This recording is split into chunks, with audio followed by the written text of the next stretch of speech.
আসসালামু আলাইকুম। আজকে কাটা মশলায় গরুর মাংস রান্না করেছি। এটা আসলে দেখতে যেমন সুন্দর, খেতেও যে কি মজা। গরুর মাংস নিয়েছি 600 থেকে 700 গ্রামের মতো। 2 কাপ পেঁয়াজ কেটে নিয়েছি। 2টা রসুনের কোয়া লম্বা করে কেটে নিয়েছি। 2 ইঞ্চি লম্বা একটা আদাকে চিকন ফালি করে নিয়েছি।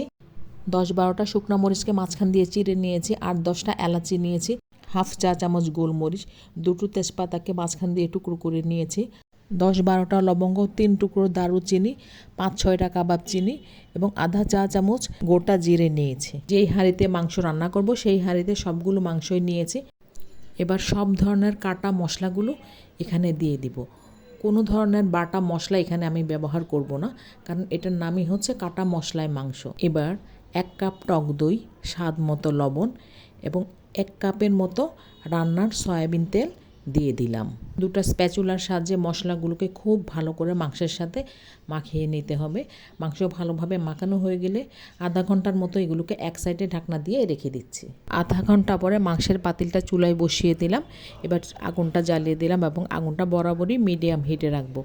ঢাকনা খুলে মাংসগুলোকে ভালো করে নেড়ে চেড়ে দিচ্ছি। মাংস থেকে অনেকটা পানি বের হয়ে এসেছে। এখানে এক্সট্রা পানি দেওয়ার কোনোই দরকার নাই। মাংসের থেকে যে পানি বের হয়েছে এই পানি দিয়ে মাংসটা সিদ্ধ হয়ে যাবে। আবারও ঢাকনা দিয়ে দিচ্ছি।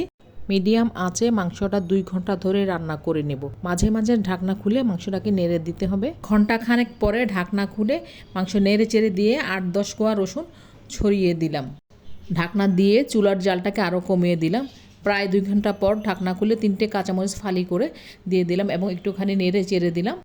মাংসটা ভালোভাবে সিদ্ধ হয়ে গিয়েছে, এখন আর ঢাকনা দেওয়ার দরকার নেই। ঝোলটাও অনেকটা ঘন হয়ে গিয়েছে। টেস্ট ব্যালেন্সের জন্য 1 চা চামচের একটু কম চিনি দিয়ে দিলাম এবং নেড়ে চেড়ে চিনিটাকে ভালো করে মিশিয়ে দিলাম। এবার মাংসটাকে একটা বাটিতে তুলে নিচ্ছি। কিছু পেঁয়াজ বেরেস্তা এর উপর দিয়ে ছড়িয়ে দিলাম। পোলাও, রুটি, পরোটা, সাদা ভাত যে কোনো কিছুর সাথে এই মাংসটা খেতে অনেক মজা। ধন্যবাদ। আল্লাহ হাফেজ।